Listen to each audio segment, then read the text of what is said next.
Right guys, just imagine. Just imagine motikari makagara. Ona vanhu vari muno. Ona vanhu. Tawanirwa nyasha. Tinenge taenda namudhara nhasani. Bari apa pane kamwe ka racism kari kuti sai zvaita kumberi nezvaita kumberi.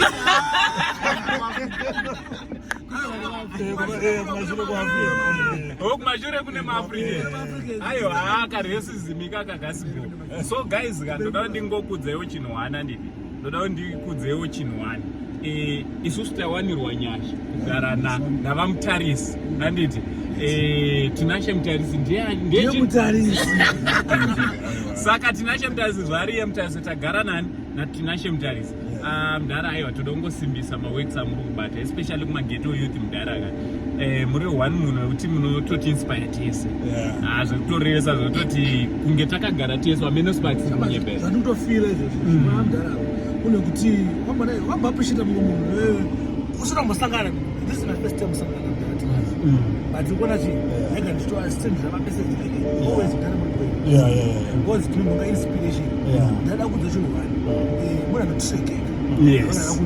Yes. Nokwanisa kudzidza something toyaita ukabva pathis stage unokwanisa kupinda pathis stage after this stage unobva pathis stage saka tokwanisa kunonga inspiration pakadaro asiyana dzimwe mpinda zoita nemazita kuti auzonozoona ane mari chete anongomuka ane bhegi. Aiwa zvamuri kutaura izvozvo even kwandiri ndiri munhu wekuti maworks enyu muri two ndinoziva kuti pane statement imwe yandakatombotaura ndakakubatanidza yamene kana makasangana nayo pasociality amuna. Alright, but mese muri two muri vanhu vekuti whatever that you do pasocial media ndoona chivaka ndokufollowai ndotonakirwa nemi mavideos ako akatozara mufoni mangu pakambosvika nevana mozvati nanhasi. Do you know guys, ndo ndimbokudzai vana vangu vane mafoni andini munhu wekutanga kutengera vana vangu iPad ndowamutarisi. Nanhasi ripo ndinoti rinongogara ichitongotaura kuti ripi racho riya randakatengerwa nawamutarisi nasemutarisi kwemba kwedu anonzi semutarisi. So you know vanhu vangu vari kutokura nazvo vandorisei nazvino.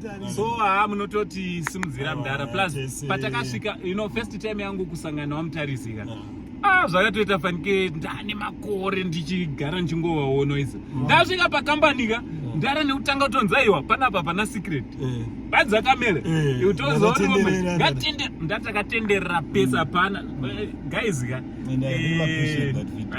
nanhasi ndogara njeriona video ndikanomwa tii mudhara muofisi tinenge tovhunduka chi saka ndimakatanga nazvo zvekumwa tii. Aiwa zvekumwa tii ndezvasei but chandinozvidira pane vanhu ndakambomubvunza kuti saka kana uchitengetanwa tii tovhunduka chii zvinorevei.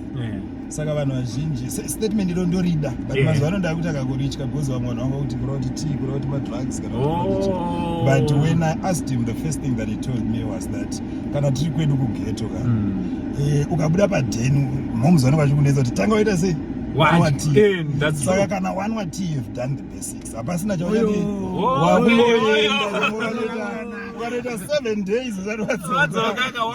anwanwa tii siyai mwana aite kusvava saka tengetanwa tii.